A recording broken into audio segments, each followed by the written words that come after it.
Welcome back, everyone. This is the Vintage Sewing Machine Garage. I am making a video today because I have completed the overhaul, reconditioning on yet another Singer 201. Those of you who've seen my videos or watched my channel know that I consider this one of the finest machines ever built, and don't just consider my opinion, but the opinions of many people who sew and who really really desire to have a straight stitch machine that can make stitches that are just really beyond compare. And again, a lot of this is subjective, but the 201 has so many good things going for it. If you've seen the other videos of mine, you know that of course the 201 gives you an extra inch of space between the needle and the support pillar of the machine, so you have a wider space. 1 inch may not seem like a lot, but it can be when you're working on larger projects. Let's see.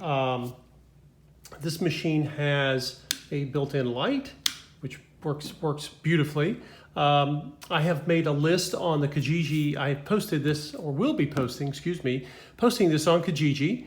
I've had a number of people asking me, hey, when are you going to have another 201? Because they're interested. So, but anyway, I will have a full list of all the things that were done. Whenever you purchase a sewing machine that someone says has been worked on, a lot of times they'll use the word tune-up, but that's kind of a generalized term. You don't really know what it means. There's nothing wrong with you following up and saying, okay, that's great. Can you give me a list of things that were done to the machine? And if they've really gone through the machine the way I and other people who restore these do, they're going to have a substantial list.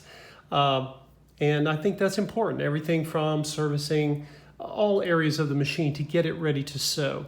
As I've mentioned before, most vintage sewing machines are not broken. You might get one and think it's broken, but that's just simply because they've sat for a long time, and they go, what I like to say is they have a sort of dormancy that they go into, and they need to be woken up by getting all new servicing done to get them ready to perform again. So again, I won't go through the whole list of what I did here, but I disassembled the tension assembly on the Singer, took it apart, cleaned it, made any adjustments I needed to, inspected the spring, which is wonderful and perfectly bouncy, and then put it back together. Yes, she has a new needle installed, but everything in the machine has been re-lubricated. Grease has been applied where necessary, and she is ready to sew once again. And by the way, I purchased this machine from a family member of the original owner, and they managed to keep the original sewing manual. Now, if you ever want a PDF version of these Singer sewing machine manuals, you can get them for free online. You shouldn't even have to pay for them if it's a Singer. This has the original manual, which is kind of a nice memento from when the machine was new. It comes in a I believe it's a mahogany table, and you can also insert these into a sewing case if you prefer.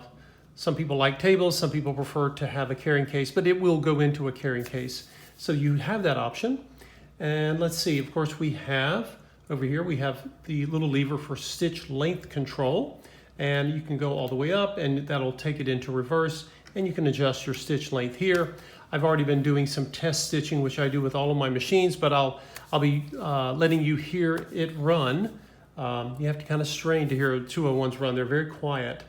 What else? Oh, very commonly, the spool pin on the front of the machine here is, this is a replacement that I installed. I keep spares because very often these go missing for reasons I don't know. It has its original top thread spool pin, but this spool pin is interesting. It's important because you put your spool of thread on it, and you use this little thread guide when you're using the bobbin winder. So let's see what else to say about it. She's had all of her metal pieces polished, and then underneath I took and have installed new grease into those wonderful gears that are really the heart or part of what makes these machines so special.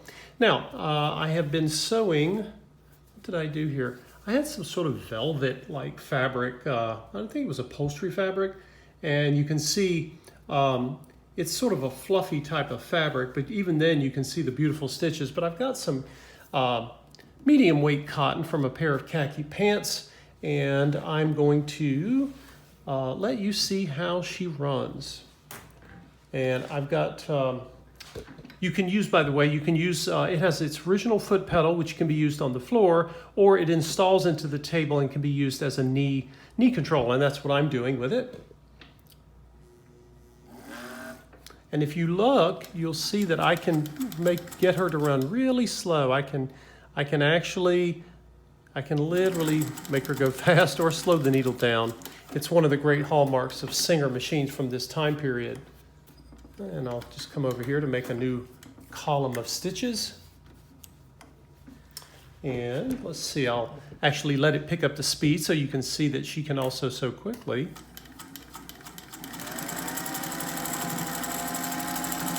And she goes into reverse for back tacking.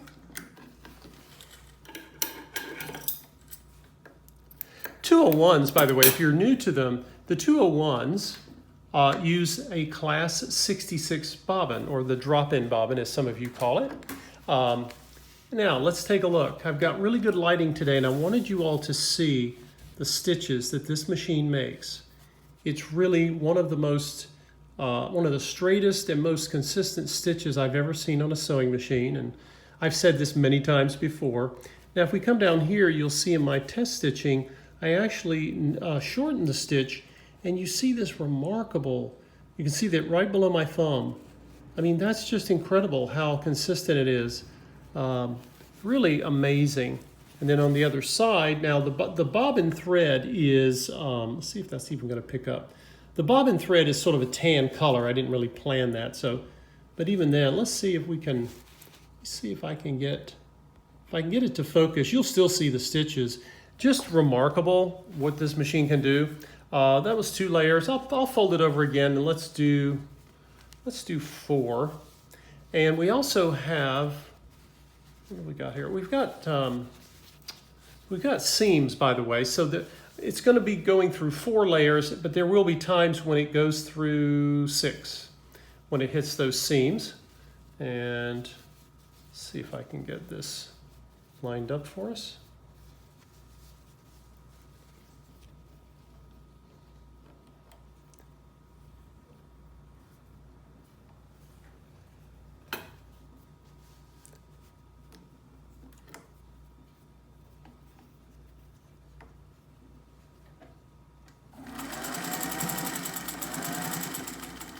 And that's me going back and forth with the speed.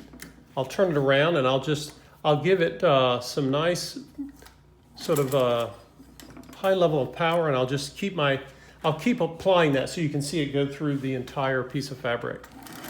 Well, put your foot down there. It'll help.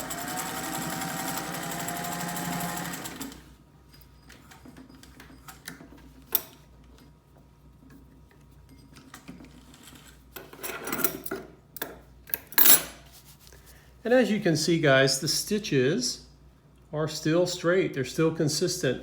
Notice what the stitch looks like as it goes over that seam. And where you see that seam folded over is at least 6 layers. And it goes over, it doesn't complain, it doesn't have issues with its tension. So, here again, it's like most vintage sewing machines. They were built and designed to last a very long time and to give people, a high quality stitch, which they wanted, because a lot of people made their own clothing back in the day. It was normal. It was actually a normal thing for people to make clothing that members of their household would wear. Let's see. See if I can get it to focus back in for you there. Sorry. But these machines are amazing. 201s are, I think they were built until the very late 50s, and the cost of making one of these machines was so high that the price of a 201 could be the same as one of those newer 400 Slant-O-Matic series. And those machines have a lot more complex mechanisms, but the quality of the 201 is legendary. People around the world sew with them. There was a massive factory in the United Kingdom, in Scotland, Kilbowie, and you'll often see machines that Singer made there they'll have the number and it'll have the letter K, which designates that it was made there. And the 201 was just as legendary across the ocean as it was here in North America. Anyway, if you are interested in purchasing this machine and you are in our area or going to be coming to our area, take a look at its listing on Kijiji. And again, you'll have a thorough list of all of the different things I did as part of the overhaul procedure. And stay tuned. I think, I don't know if I have another 201 yet, but I'll be looking for more to restore. And also stay tuned because my next focus is going to be, I have several treadle machines that I'm going to be overhauling, and I'll try to make some videos on these, and we'll talk a little bit about treadling for those of you who are interested. And even if you're not, a lot of the principles in a treadle machine apply, except for the electric motor portion. So thanks again for supporting the channel, folks. I appreciate it. And if you have any comments on your own experience with the Singer 201, just leave them there, and we'll see you next time.